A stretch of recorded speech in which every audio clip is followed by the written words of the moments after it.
Hey, welcome to Board Game Casual. I'm always excited around this time of year, starting in December and going through January, to watch all of the top board games of the year videos from as many of the other board game reviewers out there as I can. It's how I get up to speed on the games from the past year, 2025, that have made the most impact, or maybe some of the games that I've missed, or games that I want to keep an eye out for as they come to retail. And I use this to put together my own personal wish list of games, or even just games of interest I want to keep an eye on, or go watch more detailed reviews on. There are just so many games coming out these days, especially ones with similar names, they become tough to keep track of if I don't keep a list. Now, last year I decided to make a video about it with the top games from 2024 as we headed into 2025. And I figure I'd do the same this year as we head into 2026 to give you some insight to the games that I'm personally most excited about. I like to break my list up into subcategories or sublists. Starting with Insta-Buys. These are games I'm super excited about and plan to get soon. Games to buy on sale. These are games that either look great or maybe at the minimum really interesting, where I'm not sure if I'd like it or not, but I really want to try it. Or maybe even just something that feels a little too expensive at MSRP. I'm nothing if not a patient guy, so I'm happy to wait to buy games after the hype and when they go on sale. But I like to keep a list so that I'm ready when they do. Other games of note. These are games that look like they might be interesting, but I really need to go watch some deeper reviews and playthroughs on them to see if there's something I should add to my wish list. And lastly, games I'm curious about, but will likely never buy. These could be for various reasons, and I'll talk a bit more about them as we go through the list.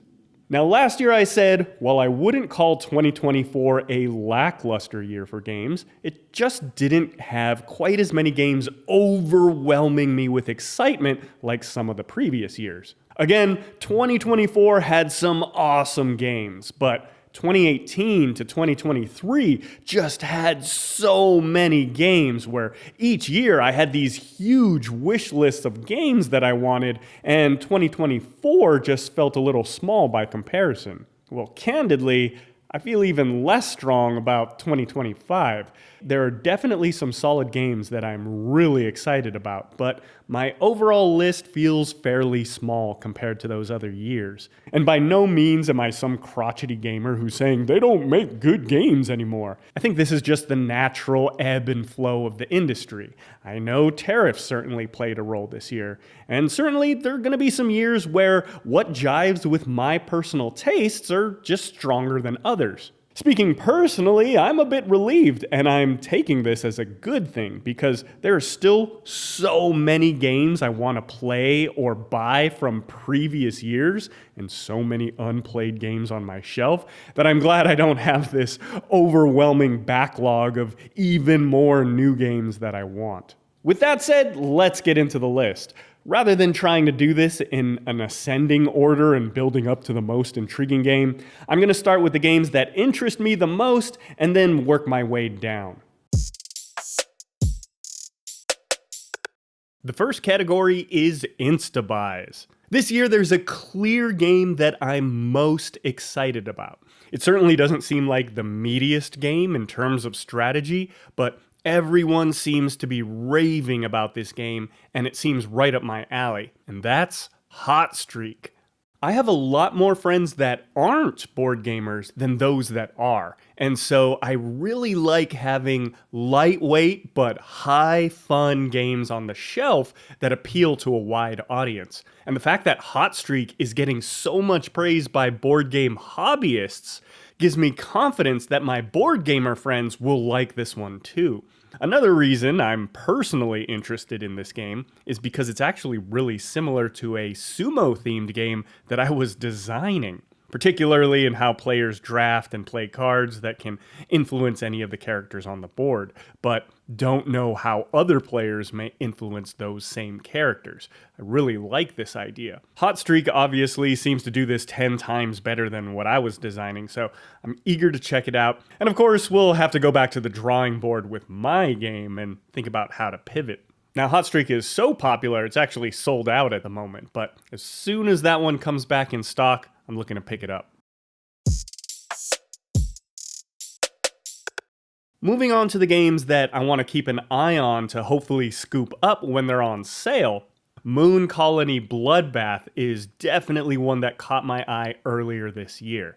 I know this one's a little polarizing. The Dice Tower was pretty lukewarm on this game, but Sit Down and Shut Up and the Brothers Murph and several others raved about it. In fact, I think this was #1 on Tabletop Tolson's list. I can't quite tell if I'd love this game or if it'll just end up stressing me out, but I've watched a few playthroughs and I think it looks pretty fun.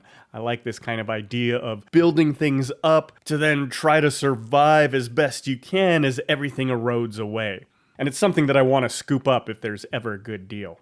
2025 seemed to be the year of two-player games. There were so many two-player only games that were in people's lists, but the one I'm most interested in is definitely Tag Team. I feel like I've been hearing great things about Tag Team all year since its release. The auto battler mechanics of stacking your deck and watching how it plays out look really fun. But I don't play a lot of two-player only games, and I'm a little hesitant that this game might end up feeling like Dice Throne, where I was super excited given all the hype, but Dice Throne ended up falling a little flat for my girlfriend and I. Regardless, it looks great, and because of all the praise, I'd like to say I'm putting it on my list to snag a copy when it's on sale. But check this out. I was actually gifted a copy of Tag Team from my sister-in-law, so I don't have to worry about buying this one. And I'm super excited to give this one a try. While we're at it, a game I would have had on my list in the next section, but also got as a gift, this time from my wonderful girlfriend, is Covenant. This is a Euro-y game with a dwarf theme that looks really fun. It's got all sorts of combo building in it. I hadn't even heard of this game until I saw it showing up in so many people's top 10s. There's a lot of unopened games I want to get played this year, but I think I want Covenant to jump the line. On that note, another game I was curious about but don't have to put on my list is Finspan, another generous gift from my girlfriend. She and I are big fans of Wingspan, and while I've heard Wormspan add some cool new mechanics, I just wasn't really interested in the dragon theme. And while the fish theme in Finspan isn't as cool as birds, in my opinion, it sounds like they've really cleaned up some of the mechanics and made this game a lot more approachable. You don't have to roll food die, for example, and I hear it's a lot easier to get to your cards. So really grateful this isn't one that I have to prioritize against all the other games I want, and I'm really excited to get this one to the table and check it out. Other games of note. Galactic Cruise. This one puzzles me a bit. I like big Euros, but looking at it, and even watching some initial videos, I'm still not sure I understand what makes this game so well loved. But the fact that this game is on so many reviewers' best of the year lists, it's definitely one I need to do a deeper dive on, watch some playthroughs, and it might just get bumped up into my games to buy on sale list. I think another reason it's not immediately on my games to buy on sale list is because it's such a huge box that's going to take up a ton of shelf space, and with such a high price tag, it's not one that's immediately jumping out at me to buy. It's one I really need to make sure is worth the money, find a really good deal on. Speakeasy, this is definitely one I want to watch some videos on. It seems like it might be right up my alley, especially in how it's a competitive game, but where players are fighting NPCs rather than each other. I really like this concept in Champions of Midgard, for example. Eternal Decks is another game I'll be keeping my eye on. I'm not the biggest fan of co-op games, and I don't think it's even available in the US yet, or at least it's out of print, but Mike DeLisio and Chris Yee from the Dice Tower and Man vs. Meeple were all raving about how different and unique this game is. So it's definitely one I want to keep an eye on, maybe watch some playthroughs to see if it might be for me, and one that I might be able to play with my friends. Recall. I really need to learn more about this one. I'm a huge fan of Revive. It made number 2 on my top 10 new to me games of the year list last year, and I believe that Recall is a follow-up, so I really need to go learn more about this game. Emberleaf sounds like it could be interesting, but also maybe agonizing in terms of analysis paralysis or mathing out turns. I like the sound of that card sliding mechanism. I think Ancient Knowledge had something kind of similar, which is another game I still have yet to play. Citizens of the Spark. I hadn't even heard of this game until I saw it on the Brothers Murph list, and hearing them talk so highly about it and how they're surprised no one else is talking about it definitely has me intrigued. Another one I'll have to go do some more research on. Lightspeed Arena. This is maybe the game that's most likely to move up to the games to buy on sale list if it's super cheap. Perhaps a bit of a novelty, but one that could be fun to attract non-gamers to, with how everyone puts their pieces down and then you take a picture of the table with your phone and watch how the game plays out on the app. I could see bringing this game over to my friends who have families with kids, for example. Etherstone, maybe? I'm not sure if this is the type of game that will feel too tight or too restrictive for me, but it sounds really interesting and I definitely need to read up more on this one. Lord of the Rings, Fellowship of the Ring trick-taking game, maybe? I really like The Crew, even though I don't have a ton of friends that do. But do I really need this game if I already have The Crew? I'm not sure. Lord of the Rings, Fate of the Fellowship, maybe. As I mentioned, I'm not a huge fan of co-op games or Pandemic. I mean, I think Pandemic is okay.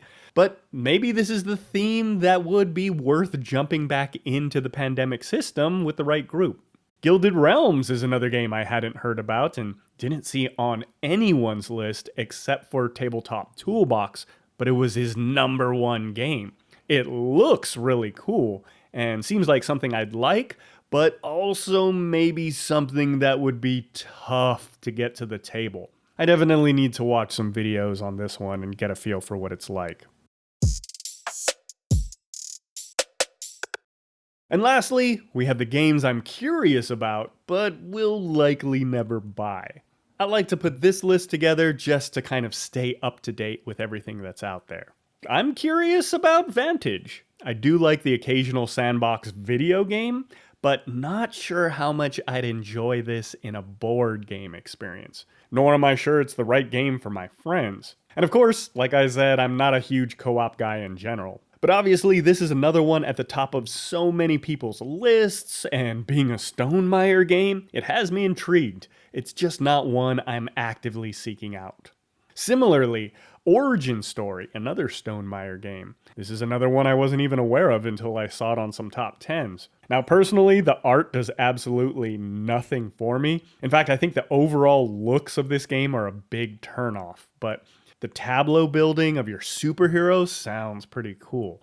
I'm honestly not sure what to think about it being yet another take on trick-taking. I really need to do some more research and watch some playthroughs on what exactly this game is. I don't really play campaign-style games, but hearing Tom Vassell say he likes the Rove system better than Gloomhaven, I can't help but be curious. Similarly, Iridia. Man, do I love that cover. And those double-layer player boards where you're sliding in armor and weapons, etc. on your character. That looks so cool. But I just don't play these types of games, and I know they'd be really hard to get to the table, especially with any kind of regular cadence. So they're not ones I personally will be looking out to buy, but games I'd eagerly try if someone brought them in front of me. I was really curious about the Old King's Crown when it came out. I think Sit Down and Shut Up got me hyped for the game and then helped me to realize it's probably not a game for me, all in the course of their review. It sounds cool and like it has some fun concepts, but it's clear this is a game you and your friends need to really invest yourselves into and dedicate time into mastering, because it's at that meta level where the game really shines, kind of like Root, which just isn't how my friends and I game. Luthier or Luthier caught my eye, but I'm still chomping at the bit to play my buddy Andrew's copy of Distilled, probably one of the games I want to try most. So I'm not even considering Luthier until I try Distilled first. Now you might be saying, you had Hot Streak on your list, but what about Magical Athlete? Magical Athlete is a lot less appealing to me. For one, and this is just a personal thing, but I can't stand the artwork. That weird 70s cartoon look, I don't know, it gives me bad vibes of outdated school books and the food pyramid or something like that. I find it really unsettling. But also, this game just seems a lot more chaotic and unstructured than Hot Streak to me. Again, it's definitely a game I'd be eager to try if someone brought it to the table, just not a game I'm actively seeking out.